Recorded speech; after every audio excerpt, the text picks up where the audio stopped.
So either one, you can ask a question back to our counselors, or two, you can request a time to meet if you have multiple questions that you'd want to discuss, or options, or if you forgot something. So I think that's really important. So not only you're going to get the presentation now, you'll be able to revisit that presentation if you forgot something, and then be able to access our counselors, and get that information, and work with them as we move forward in scheduling, because this is an important part of the year right now as we look at how we're scheduling students, what classes they're taking, and the options.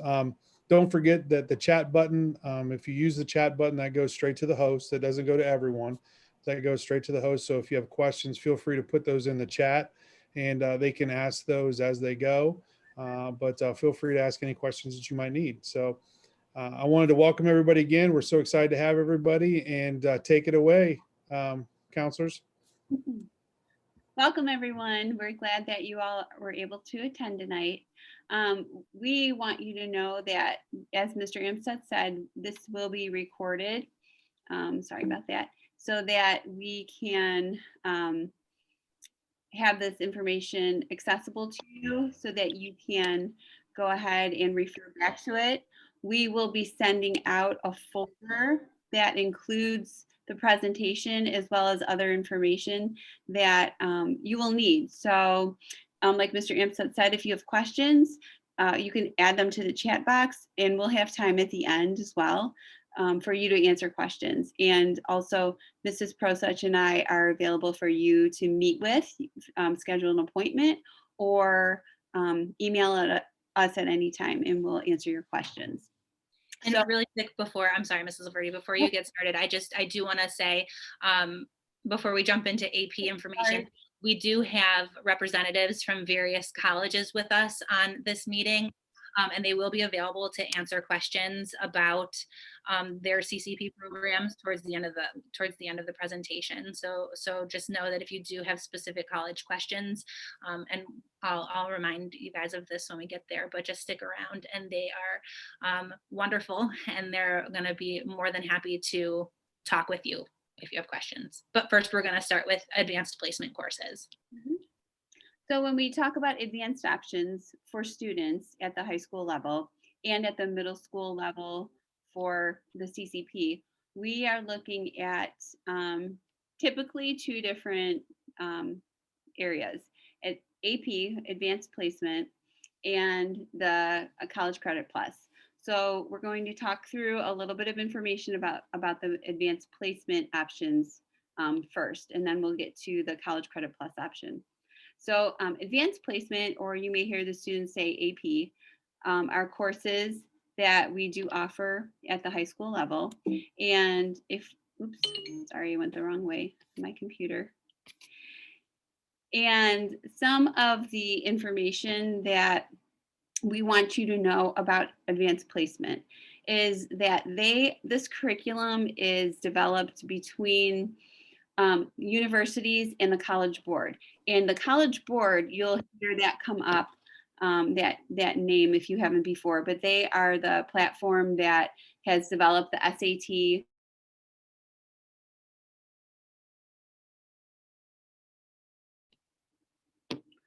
Have I been muted the whole time? Yeah. Okay. No, you're good. Oh, okay. So the College Board, they develop the curriculum for these courses in collaboration with universities. So what the college's admissions people say to us is that they know what the rigor of these courses are because they know the curriculum. The purpose of these courses is to develop content mastery and to look at critical thinking skills, especially. And they are developed with the purpose of utilizing skills that the students will need at the college level, getting them practice with those skills, and thinking about what would an entry level college class look like, and actually providing that to the students through these courses. So students are able to earn college credit. And it does, in terms of the rigor on their transcript, it does speak to the rigor that students have challenged them with in coursework. The number one indicator of success at college is the rigor of the high school schedule. We hear that often from our college admission people that we talk with. They, especially now, because a lot of schools, universities this year are going test optional, meaning they aren't necessarily just looking at the ACT and SAT scores as indicators of how well students will do in school and then with their decision on admittance into that university. They're looking at the rigor of what the courses they've taken in high school, and advanced placement courses are very rigorous. Okay. Oops. Sorry about that. I don't know why my computer's being so touchy. So here are some of the courses that are offered at Kirtland in the advanced placement courses. We have language and composition, and oops, we have literature and composition, calculus, AB, BC, statistics, many of the sciences, biology, physics, chemistry. We are offering in the social sciences, US history, US government. We also have AP psychology course. Our AP computer science program is very robust. We have AP computer science principles as well as computer science A. We have AP Studio Art. We are in the process of beginning our AP seminar and AP research courses. And so we do offer a pretty robust menu of courses in the AP for our size of school at Kirtland.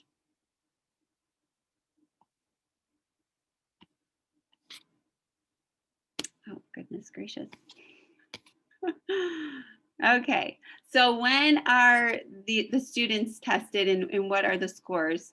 So we actually today, this afternoon, had some updates from College Board regarding testing for this year. Tests are typically held in May, and this year they actually added another option for students to be able to take the tests a little bit later, like in the beginning of June. The tests are $95 per exam. That's this year's tests were, and students do register in October, and they register through their class that they are in, the AP class that they are in. We are currently scheduling, as you know, students for next year's classes, and so students would tell us now that they wanted to enroll in an AP class for next year, and then they are not opting in to take that exam until October. So we do have some students that opt to take the AP course, but not the exam per. The tests are scored on a 1 to 5, where 5 is extremely well qualified. So that would be compared, they're trying to look at how would the student do in a typical college course, and extremely well qualified students earn a 5, a 4 is well qualified, 3 is qualified, 2 possibly, and 1 is not recommended for that.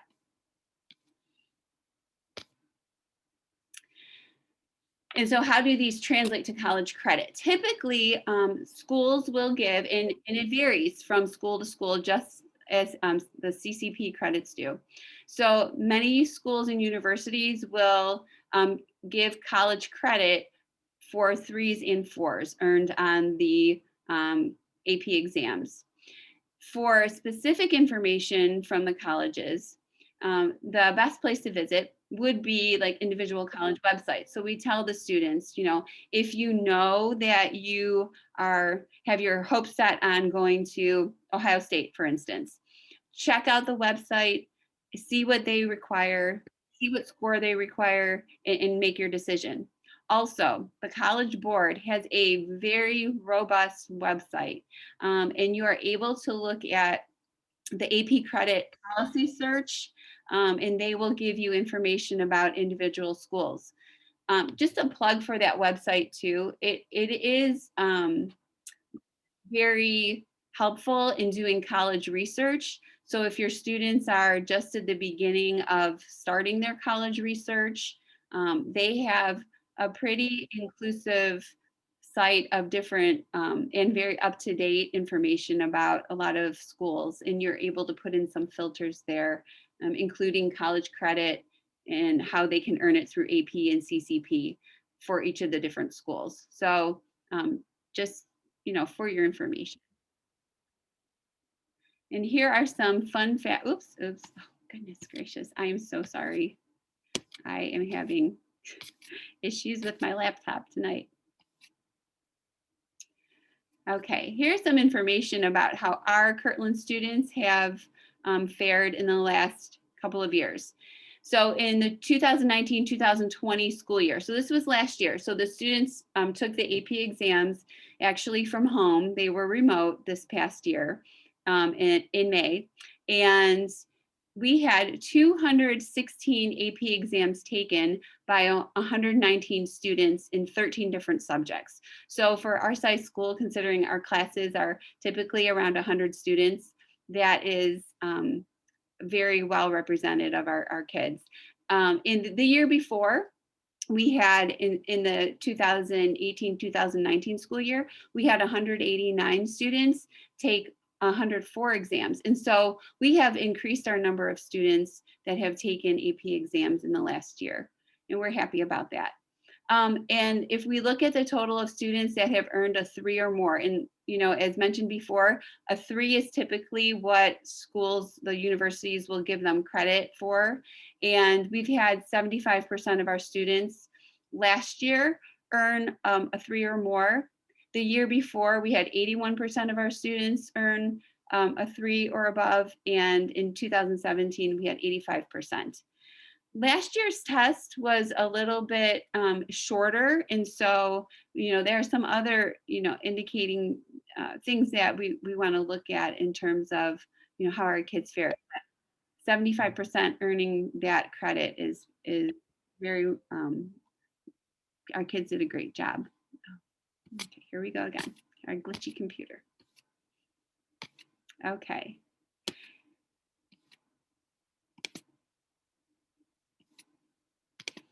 And so also, oh boy, we have AP, the College Board awards different honors recognitions based on the students and how they do on the AP exams.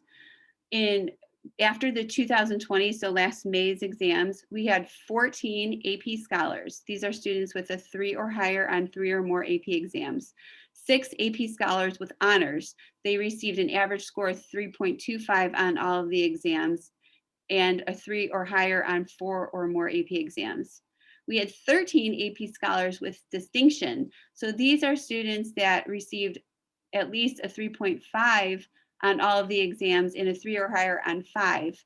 And we are so proud of all of these students, and we have 5 national AP scholars. So these are students that have received at least a 4 on all of their exams average, and a 4 or higher on 8 or more AP exams. Now, these are not exams taken in 1 year, because we've had that question. These are exams taken over the course of a couple of years in their high school career. So our kids do fare well on these tests. And like I said before, here's the website. We are sending out this presentation. And so if you would like a little bit more information, especially about individual subject areas, the College Board, and if you want to know information about how credit is awarded to different schools and what they will accept, again, you can go to the College Board. Okay, if you have questions about any of that, please feel free to put it in the chat. I did get one question. The question is, do the schools customize coursework based on the tests? And so basically, so the teachers do not get access to the tests prior to the testing sessions, and they do change every year. However, the College Board does put out a rubric. They put out very structured standards according to what they feel is important to cover in each class. So the teachers do create their lesson plans and their course content based on those rubrics and those expectations from College Board. So it's pretty standardized across the country. And that is piggybacking off of what Mrs. Prosuch said. That is why many universities will look at students that have taken AP courses.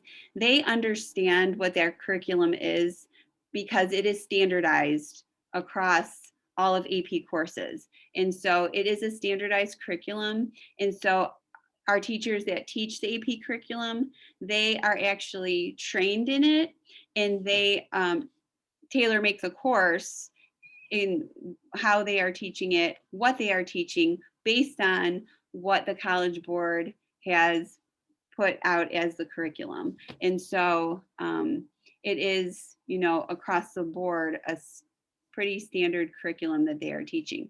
There's leeway in how they teach it, but the standards that they are hitting are all, universal for that course. Another question that comes up is, when are students able to begin taking these AP courses? We actually have an AP course, it's AP Computer Science Principles, that students are able to take their freshman year. And so although it is a computer science principles course, it is taught in a way that students have a lot of success. Some of the score that they receive is project-based, part of it for that test. And our students do well on that AP exam. The next course that students typically jump in to approach the AP is our US History course. So sophomore year, AP US History is the next one that students would be able to take advantage of. And from then on, it kind of varies. So, okay. Mrs. Laverde, just so you know, I can't see the chats if they were sent directly to you. So, oh, okay. I will check those, and I'm going to stop sharing my screen, Mrs. Prosuch, so that you can grab the other one. Perfect.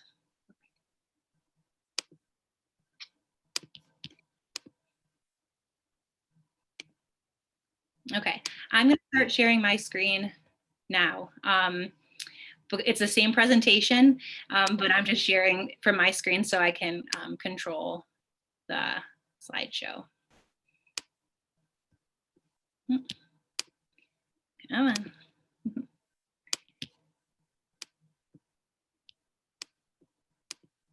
There we go. Oh, geez. Okay. All right, so moving on to CCP, College Credit Plus.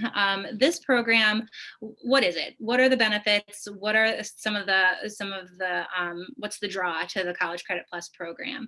In this program, students can earn college credit and high school credit through the completion of the college courses. This is another way for students to access rigorous courses through the college campuses, the local college campuses.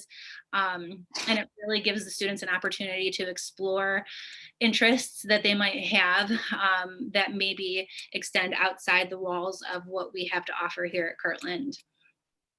Who is eligible to take CCP courses?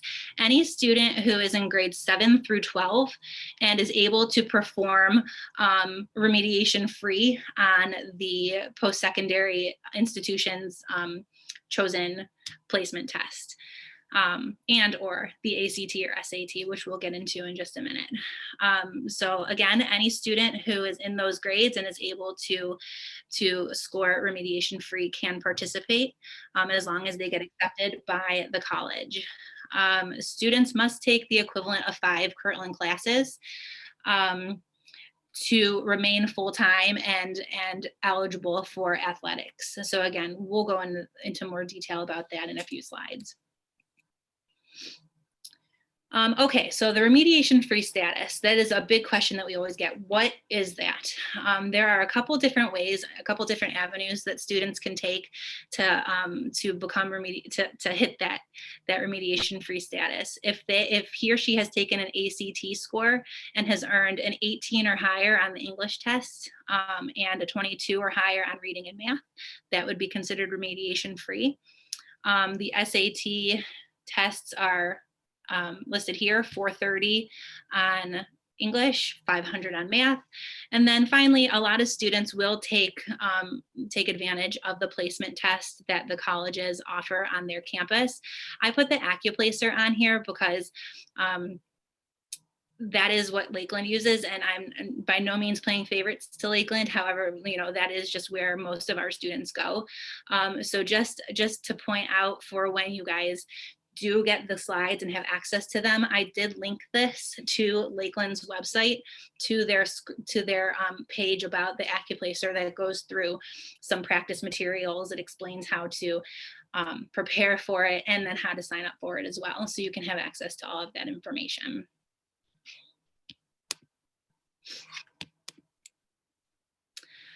Okay, so what we always try and tell the students and the families is that success, we always have students say, I don't know if will I be good at Lakeland, or at a college campus. And our answer is always, it's not so much black and white. It's not just necessarily what your grades look like on paper that would predict success in CCP. We always encourage the students to do some self-reflection. How is your time management? How do you feel you are in social situations as far as maturity and your study skills and independence? Because these students, CCP students, are going to be in classes with typical college students. It's not like there are classes specifically for CCP students. So it is important for the students to be able to interact in that environment and feel confident in becoming involved in those discussions and that content. So we do always encourage the student to really self-reflect and try and be self-aware before they make the decision to enroll in the CCP program. And again, I'm just gonna say, if at any point in this presentation, any of our college representatives want to jump in and give their feedback, I would love that. That would be great.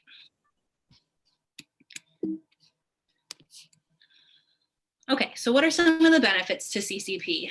There are some really wonderful benefits to CCP. Students, again, have a chance to, explore some interests. And, we're very lucky that in our small district, we offer a wide range of classes in a lot of different areas. But just like any high school, there comes a time where we have to limit it. So we love to encourage the students to explore their interests and their career aspirations in courses that we might not be able to offer at Kirtland. Obviously, a great benefit is the potential to earn college credit while they're in high school, which in turn could provide some financial support for once they graduate and move on to that post-secondary career. It gives the students a chance to see what the college experience is. What are the requirements to be successful? Learning sooner than later what they need to do in order to be successful in those classes and on those campuses. Sometimes we've heard students change some of their thoughts and their priorities based on the experiences they've had through CCP. And it also allows students to, like I said before, really inquire and really research some of their career aspirations and maybe access some of that before they might have otherwise been able to look into it. But with all good things come some risks. So there are a few things that we always encourage the students and families to be aware of. There is no guarantee that students will be able to get the college courses they want. So on college campuses, if you've ever had an experience with scheduling classes, you might remember that, it's sometimes classes fill up quick. So, the students might not be able to get into a class that they want, depending on when they schedule. So we do want students to be aware of that. Based on the timing of their class, there's potential that it could interfere with high school activities, athletics, if the college class runs past our school day into the later afternoon. We encourage the students and the families to really research the transferability of the Lakeland or the CCP courses, because that does vary based on where the student is looking at going to college. And that's something that I'll touch on in a couple slides too. There are some ways that the students can research how those credits will transfer from the CCP program to a potential college after graduation. Students, this is a big one. This is one that we run into every year, and we try our very best to accommodate the classes that students want on both campuses. But if a student does want to take classes at Kirtland and at Lakeland, there are times when the classes may overlap, and in that situation, the student is going to need to decide between the two classes. We do require a 30-minute window, so if, let's just say, for example, a Lakeland class ends at 9:15 and a Kirtland class begins at 9:25, we do not allow the student to take that 9:25 class. And that's mostly for safety purposes, because I know that we're right down the hill, we're 2 minutes away, but a lot of times by the time students get to their car, and especially if the weather is not very good, we don't want to encourage the students to be in a hurry and potentially risk any type of danger. So we do require a 30-minute window between the end of the Lakeland class and the beginning of our class. The students are responsible for acquiring the information that might be shared here at the high school. So, we have tried to establish many communication avenues between the websites and Google Classrooms and, Twitter, things like that, to help disseminate information to all students, regardless of what campus they're on. But ultimately, we do encourage the students to check in the main office and with us in the counseling office often, just to make sure that they're up on all of the information and deadlines that are happening here. The big two, I would say the two most important things to consider as far as risks are that if a student does not pass the class, if a student takes a class through CCP and does not pass it, then the student and the family becomes responsible for paying for that class. So through the CCP program, all tuition and fees are paid for by the school, books, any additional subscriptions, anything like that. However, again, if a student doesn't pass, or if they withdraw past the deadline that the college puts in place, then the student is responsible to repay that fee. And then also, if a student does fail a course, it still does go on their high school transcript, and it also goes on their college transcript at Lakeland. So we do always want to warn students that, remember, you're starting your college GPA with these CCP classes. So definitely we encourage them to really be thoughtful about the classes that they take and the work that they do. And Mrs. Prosek, it is the student's responsibility to know those deadlines. Yes. We don't know all of the deadlines for all of the different colleges. And so knowing the different dates for being able to withdraw from a class without a fee, being able to drop a class, that is all the students' responsibility to know those things so that they are not negatively impacted financially or grade-wise. Exactly. I'm not going to go through all of these. I do encourage you guys to look at them, though. These are just some comparisons that we've had, that we've noticed, or the feedback we've had from students over the years about the difference between the two the classes at the campuses, between Kirtland and the colleges. So, there's some perks to classes on both campuses. I encourage you to look at those. It's just good feedback that we've gotten from students. Again, about scheduling, we make sure that we are clear that we do everything we possibly can to accommodate all of the classes that the CCP students want to take. But it is very important to note that when we create our master schedule, we create it for the whole student body, so it would accommodate everybody, or as many students as we can who are taking courses here at Kirtland. So, you know, if there are so many classes offered at Lakeland that it is absolutely impossible for us to accommodate every single class that they have there with our classes here. So if a student does want a class on each campus that interferes with each other, unfortunately, the student is going to have to make some choices, either change a course here at Kirtland or find a different course at Lakeland. But we do try. We try hard. We try everything we can. And then we schedule, the students will schedule with the Lakeland counselor or the Kent counselor or Lake Erie, wherever they're going. And then once they figure out their Lakeland schedule or their Lake Erie schedule, then they'll bring it to us. We'll go through it. We'll check it against graduation requirements, and then we'll sign off on it to approve it. Okay, this is another big question that we often get. What are the credits like? What do they look like? How do they transfer? A 3-semester hour course at Lakeland is, or at any college campus, is worth 1 full credit at Kirtland. And a 2-semester hour class is 0.66, and a 1-semester hour class is 0.33. So a big question we get is, okay, so I'm taking English composition first semester, fall semester, and it's 3 semester hours. Are you telling me that I'll get a full credit for English in just 1 semester? Yes, that is what we are saying. So every time a student takes a 3-semester hour course, it will come back to us as 1 full credit as long as the student passes it. I'm gonna look real quick. Great question. So someone just asked, what grades do students generally take CCP classes? And I would say that the vast majority of our students begin taking them in 11th grade, mostly because one of the big,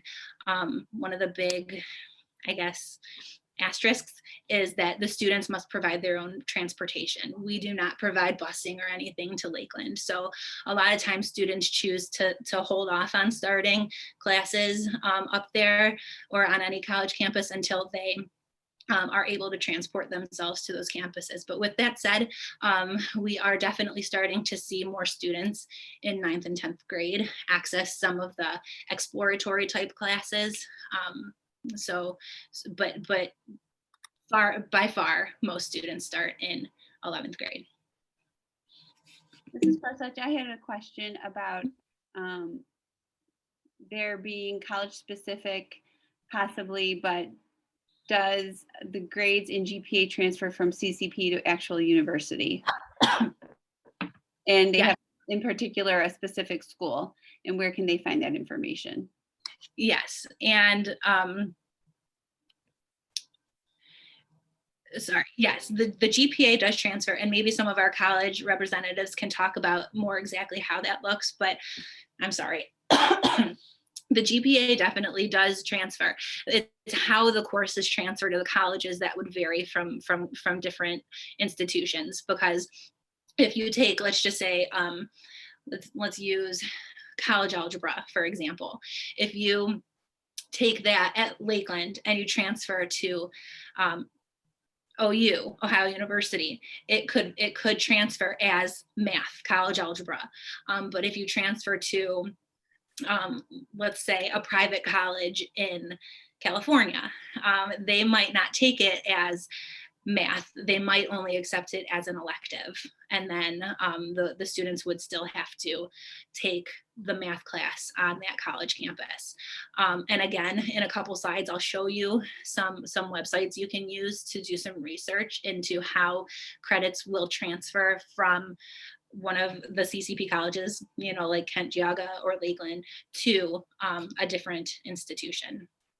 It's also Kara, sorry, Kara, this is Stephanie from Lakeland. Can I hop in real quick? Absolutely, please.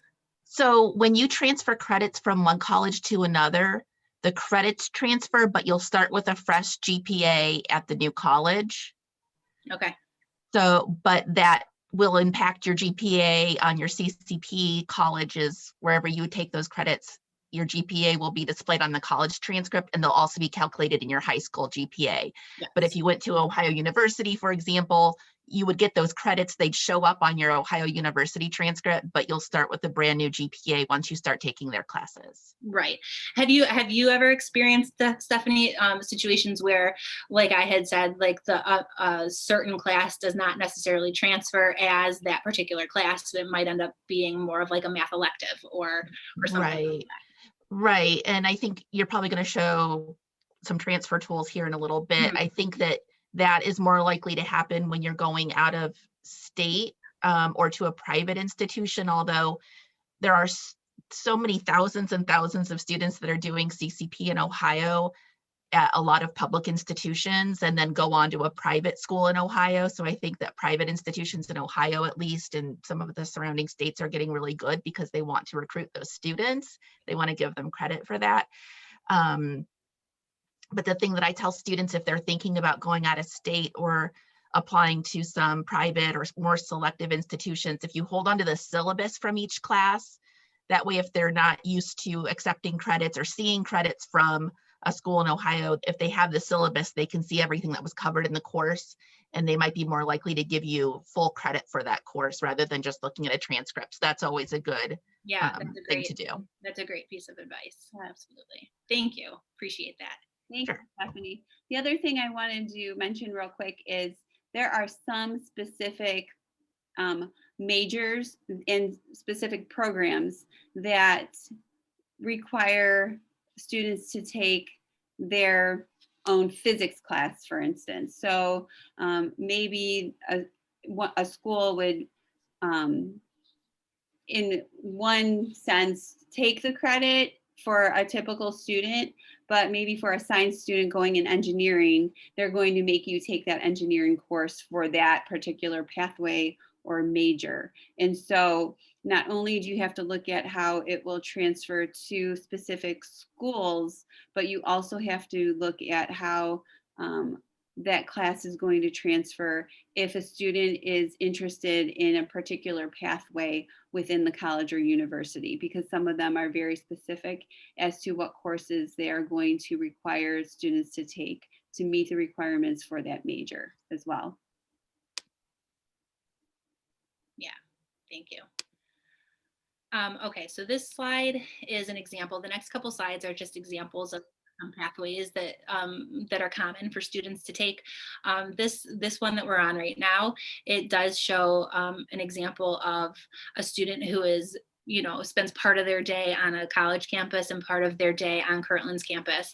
So this student here on the left, and two are listed because remember, students have to schedule for fall semester and for spring semester. So this student took English, national government, and college algebra during the first semester during the fall. And then they took science and elective at Kirtland.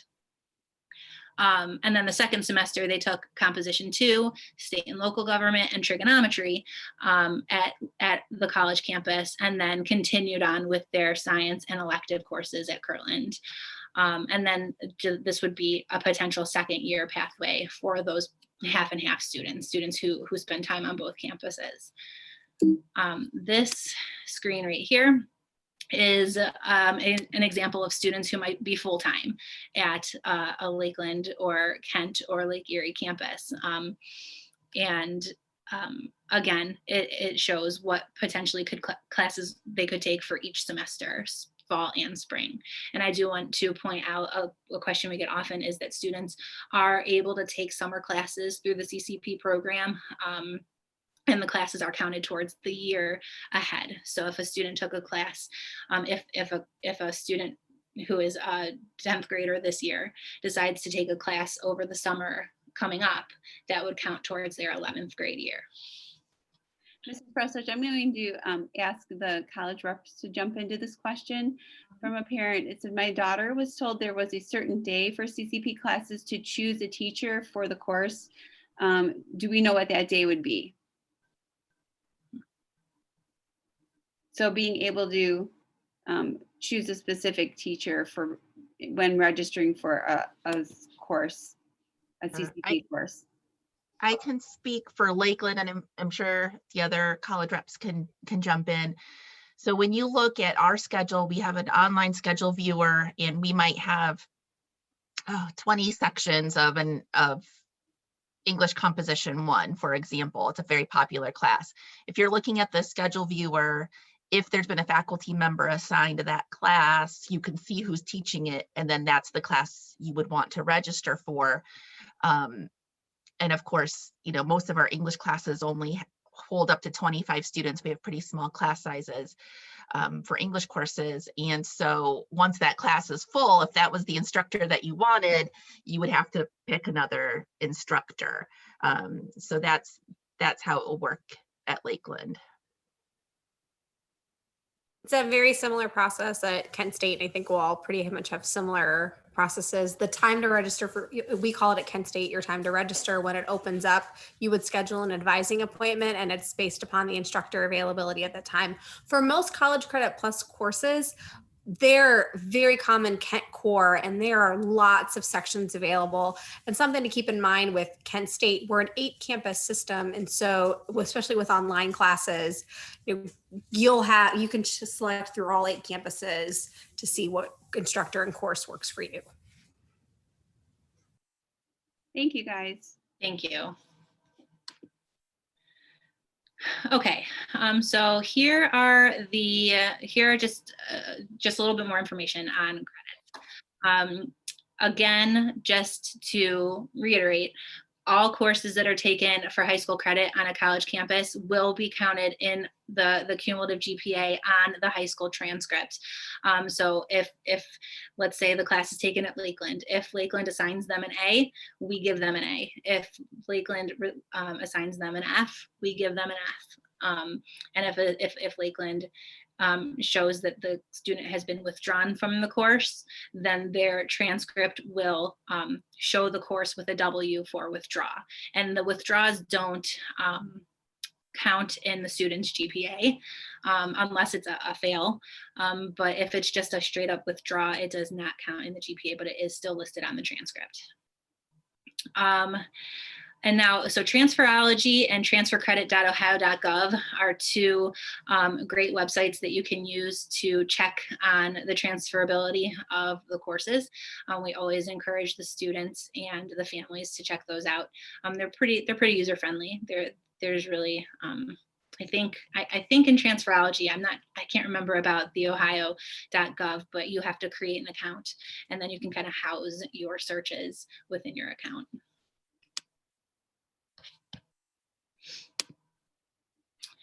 Okay, so end of course exams, oops, oh, geez. End of course exams, hold on, wrong way.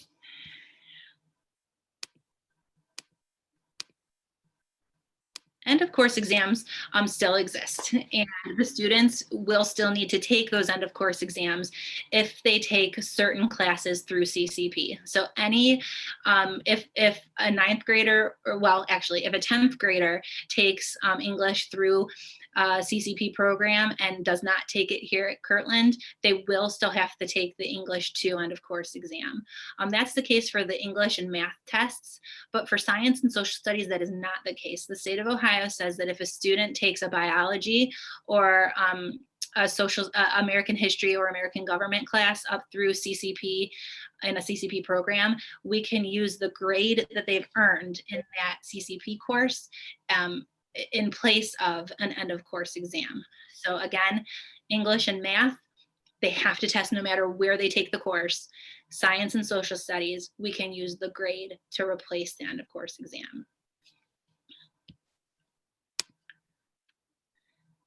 A big question we always get, how are the grades weighted through CCP?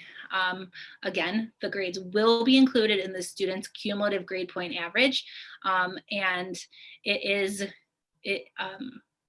exactly how it's reported to us. So if we apply a weighted grading system for our coursework taken at the high school, then the same system will apply for the courses taken at the college within the equivalent subject area.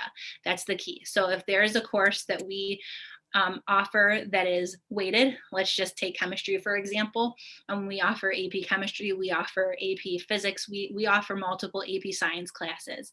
So if a student takes a science class through Lakeland or Hiram or CSU, through the CCP program, they would receive the weighted grade for that course as well. If they take a course that we offer that is not weighted, for example, health, then we will not apply the same weighting for, then we do the same weighting, which is none, to the course taken on the college campus. So again, if we offer an AP subject area here at our school, the weighting will be the same for the college classes.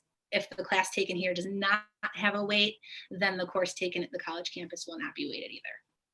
And Mrs. Prosuch, I think that we didn't specify that in our presentation earlier. I did not, that our AP classes are given a weight of a full extra weighting of 1. So our AP, like for an A, would be a 5-point A, whereas typically an unweighted class would be a 4-point A.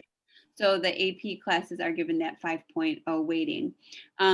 Something to make sure that everyone knows, some students have asked about CCP classes and AP classes and how they play into our honors diploma that the state offers.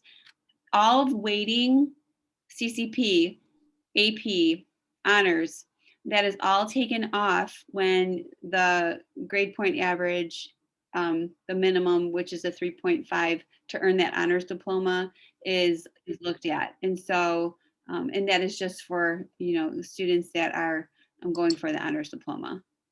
Right. So the GPA, when you see it on the transcript or on the report card, that will always include the weighting, the extra quality points for AP and honors and CCP.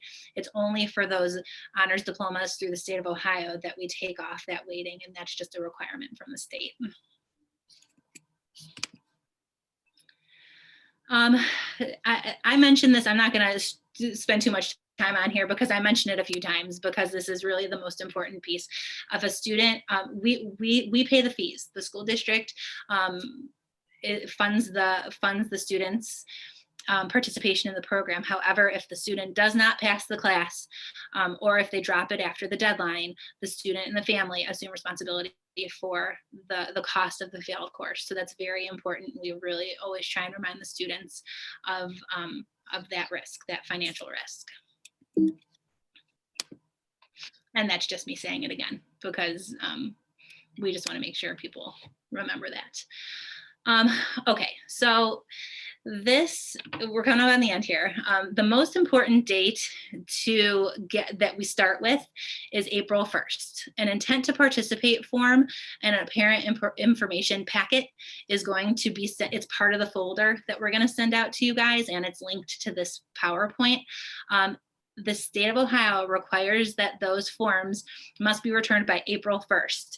And here's the situation we're at this year. We are on spring break this year on April 1st. So when you get this year's packet, you're going to notice that the date actually says March 26th, because that is our last day of school before spring break. So we definitely want all of the students to get those intent forms to us by March 26th, because we don't want to have to turn students away from participating in the program because they didn't get their forms turned in.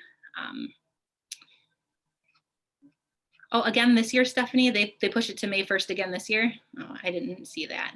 Yeah, they did that pretty recently. So okay, so the state pushed the deadline to May 1st. I apologize, I didn't see that update. And so we will update the paperwork. But again, we do still try and encourage the students to get the process moving sooner, because classes fill up. So the quicker students get through the application process and get in contact with the counselors at the college, the more likely they are to be able to get into classes that they want to take. So again, we'll be sending out the information tonight, and the students can turn it in tomorrow if they would like to. But May 1st is the absolute deadline. I did link it here. I will show you guys what it looks like. the folder and what is in there. And just a little shout out to the college reps. I did get a couple brochures from colleges, but if you guys have an actual brochure that you would like me to add in here, I'd be more than happy to do that.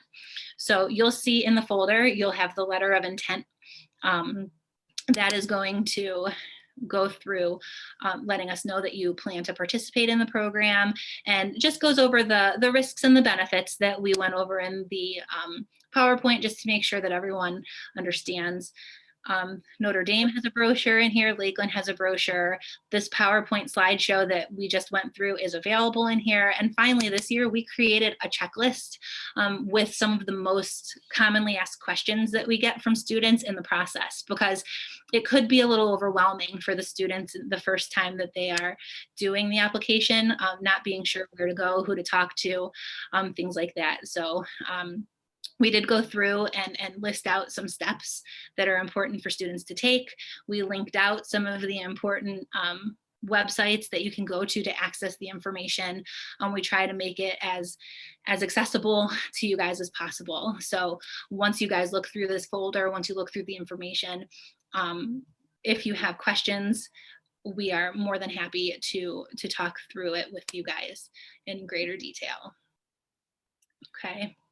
I do have a few questions, Mrs. Prosuch. I have a couple too, yeah. So jumping back to, well, here's a CCP question. Is the deadline for registration the same for summer as it is for fall? The deadline to turn in that intent form is the same. However, registration for those summer classes is going to be dependent on the specific college that a student's attending. So making sure that you're looking at those dates so that they're able to choose classes, and obviously the sooner that they're able to get into register, that they will have probably better choice in terms of classes available. Mm-hmm. The other one is, if a student did not register or did not opt to pay for an AP exam and did not opt to take the test, but wants to now, are they still able to opt in to take the AP exam? They are up until, I think the date is March 12th, but the problem is right at this point is that there is an extra $40 late fee that the College Board applies to. So the answer is yes, but there is a fee for that. Another question I had about the AP is that, is there a test that students have to take in 9th grade in order to qualify to be on the AP pathway in high school? That's a great question.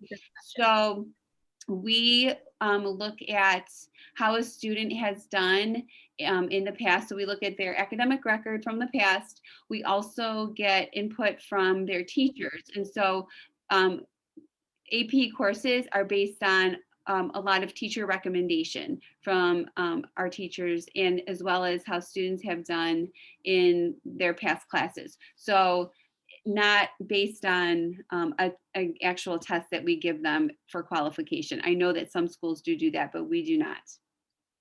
We had a couple of questions also, and I think this is going to be one that we could all weigh in on. From a college acceptance scholarship perspective, and along the same lines, what is a better option and why, CCP versus AP? This is a question that we get often, and honestly, this is a really hard question to give a straight and concrete answer to, because I really think that it depends on the college. Any public in-state school is legally and by choice, but legally they must accept CCP classes and credits. And they for the most part look at them pretty similarly. A lot of feedback, especially since the students are starting to take CCP more, a lot of the in-state public schools are looking at them pretty similarly. But I will say that from some of the colleges, Ohio State being an example, they will say that they do like to look at the number of AP courses that our school offers, and kind of get a sense of what a student can access at their own school. Not that it's a deal breaker. I mean, we've had students we've had plenty of students who've taken mostly CCP classes get into Ohio State, but colleges do also look at the rigor of the class load that we offer at the school too. So what I usually like to tell the students is to try and find a balance. Try and find a balance between some of our AP classes that interest you, and maybe exploring some of the classes on a college campus that might expand your interests and expand the opportunity to explore maybe what we don't offer here. I also think that it's, per student, you as a parent really evaluating the maturity level of the student, because really the students have to advocate for themselves when they are off of our Kirtland campus, and being able to access that extra help if they are in a College Credit Plus course that they do feel that they need some help in, to be able to go and access the services that that college provides. And so kind of weighing in on the student as a learner as well. AP classes are challenging in that there is a lot of rigor to them, and they do require students to be doing a lot of the reading and research. But they also have, they are always here with those teachers, whereas when they're off our campus, they have to be able to access the teachers and take responsibility for that.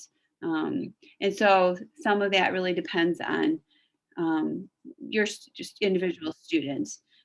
Again, rigor is very important, a piece of that college application and scholarship process. Another question. Oh, go ahead. I'm sorry, one more on that topic.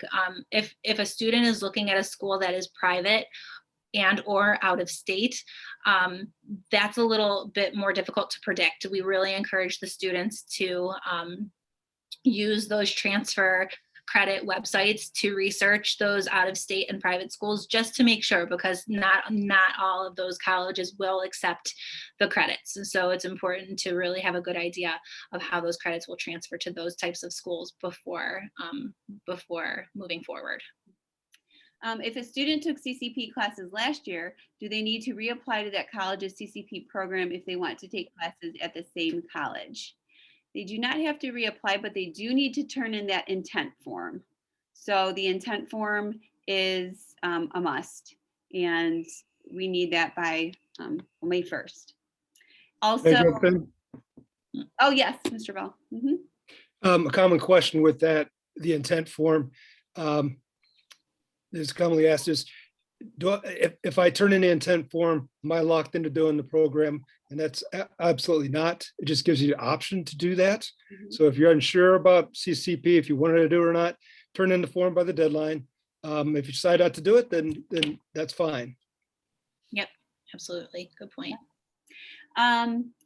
Another question we have is, and thanks, Mr. Bell, that was a great point, because we do have students that say, oh, I think I'm going to,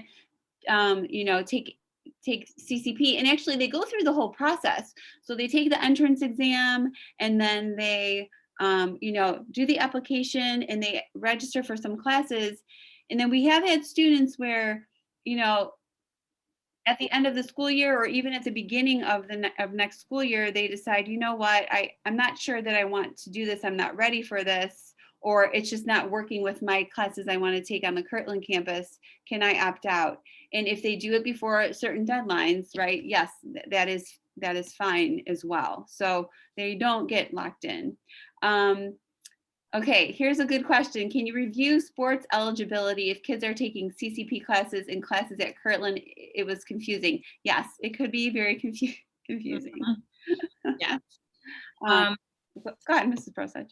So I feel like, did I maybe skip a slide somewhere? Because I feel like I might have, let me look. I didn't. Maybe not, maybe. So basically the way that, I'm looking now. You could go ahead and talk and I'll look. Yeah, okay. So every class at Kirtland counts as one unit towards eligibility for sports. A student must be in an equivalent of 5 units every quarter surrounding their sport in order to be eligible. So this is where it gets confusing. Every class that is worth 1 credit for us. So I'm trying to get back there. I'm sorry. You know what? We will add this to the folder. A little explanation.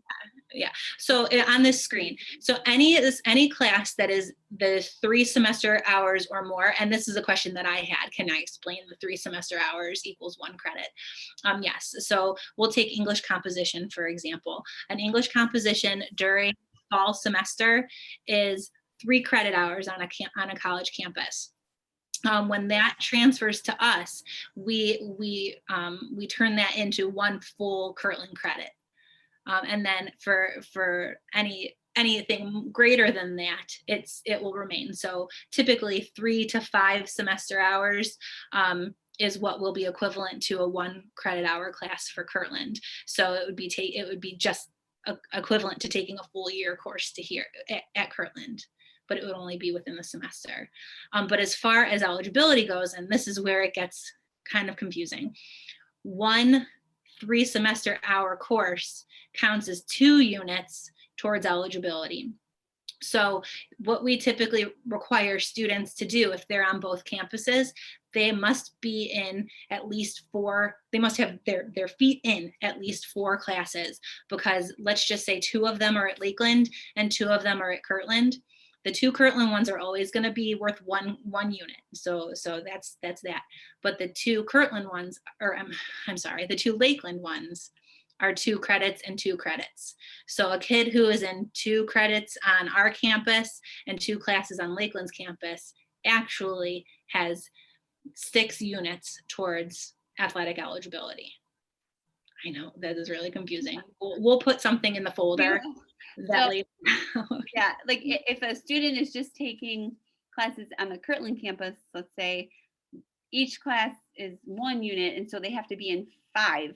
They have to be in 5 classes. But because the CCP classes, potentially, if they are taking 3 credit, and some students have run into, well, I'm taking a 2 credit course.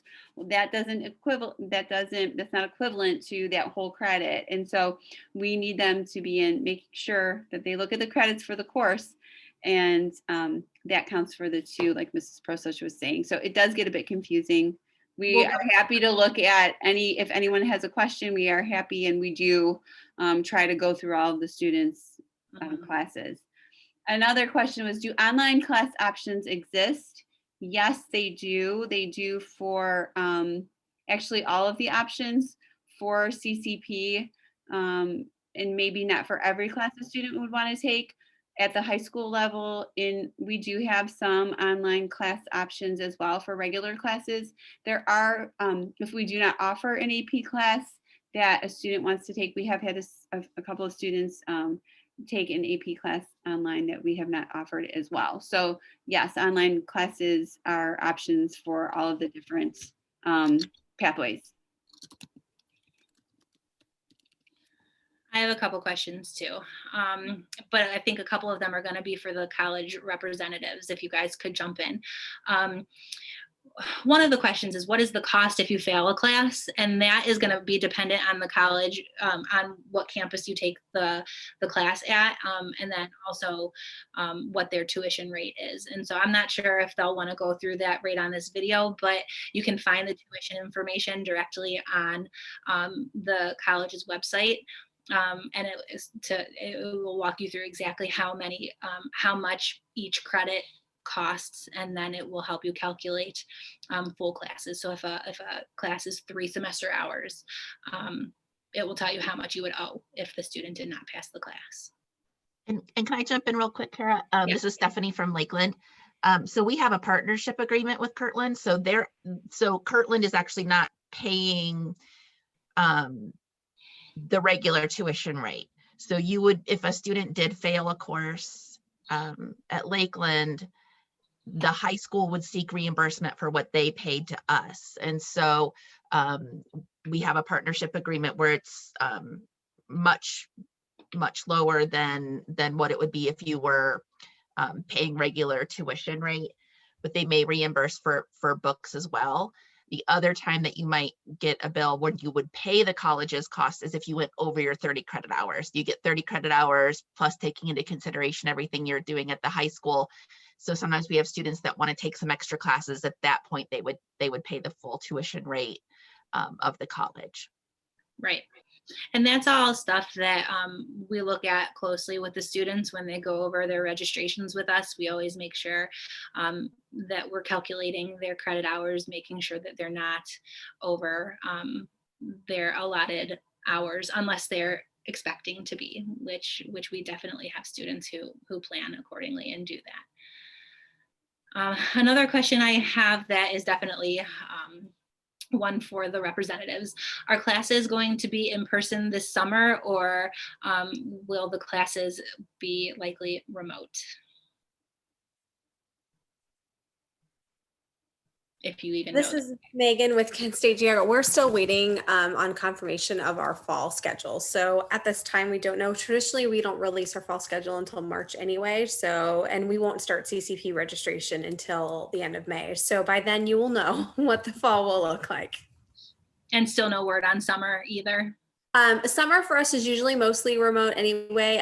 With our Burton location, it's so small. Most of those classes are online. If we do, it'll be very few in-person classes, but that's pretty normal for us with our Burton location anyway. Okay, thank you. And same for Lakeland. We were fully online last summer, but it looks like most of the courses at Lakeland this summer, they just posted it. I think this week actually, so I'm looking at it for the first time now. Most of it is either online or hybrid. Where hybrid, you're coming to campus less than you would for a regular in-person class. So you do some work online, but you get the advantage of being in the classroom and having some face-to-face time with the instructor. And then it looks like there are some courses that really are dependent upon being together in person, things like maybe a geology class with a lab, or like a welding course or something. So it looks like some of those are in person, but the majority of our courses will be online for summer. Thank you. I got a very, very sweet Happy Counselor Appreciation Day. Thank you. Very Thank sweet. you. We're very lucky. We have Elizabeth- students. I had another question. Where will we find the documents that were listed, the letter of intent, college brochures, etc.? We are going to be sending all of that out. We're going to blast out an email. We want to add a couple of things to that folder. We will also post it on our counseling page on the Kirtland website. Yeah. Okay, but we will be sending out that folder to all 6 through 11 parents so that you have access to that. And we'll add the recording to it as Yeah. well once it's processed. But so I'm showing it on the screen now so you can see what it looks like. And we're just going to add every time we get something that would go with it, we'll add it to the folder. Like we'll come up with a try to explain the eligibility for sports. The other question, somebody asked about the end of course exam for geometry and that they thought it was going to go away for 2023. It's not necessarily going away in terms of the students will still have to take the course. The 2023 graduation requirements have changed, or they are changed for 2023. And so students will take that, but the 18 points is not applicable for 2023, but that grade could be transferred to students will have to earn seals. And so that, Sorry. no, that's okay. And there has been some discussion about geometry going away totally. I know that that has been kind of out there, but at this point, the state has not done away with it. And so we have been told many times to, at this point, anticipate the geometry test continuing to be given to the students until we hear anything else. Yep. I got Cleveland State just gave me a quick update that they have not released any information about summer and fall courses yet. They're still waiting to hear what modality those classes are going to be offered. Same with Lake Erie College. Okay. Same with Hiram. Thank you, guys. Any other questions for us? I don't think I have any more in my chat, Mrs. Prosich, do you? I don't have any more in my chat, but if anyone does have specific questions for any of the college reps, again, feel free to either unmute and talk to us, or you can throw it in the chat box and we can share it.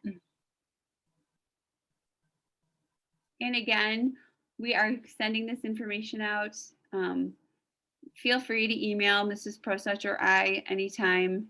And we are happy if you would like to sit down with us to schedule a meeting as well.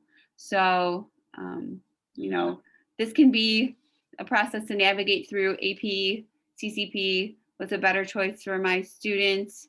We can help you look at all of those options if you would like to do that with us. Okay. Excellent. I don't know if any of the college counselors want to add anything before we end the meeting.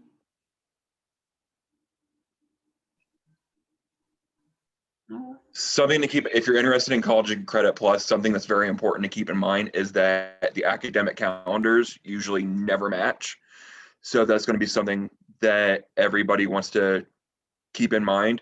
I know for this semester with Lake Erie College, we cut out our spring break so we could end the semester a little bit sooner because of COVID-19. But I don't know if the high schools, for example, are still going to be doing spring breaks. So that's just one example of what's going on, but also like winter breaks never match up, Thanksgiving break, summer, all that stuff, they usually never match. So it's going to be a responsibility of the student to really watch the academic calendars when it comes to when they have to be where. That's great input. Thank you.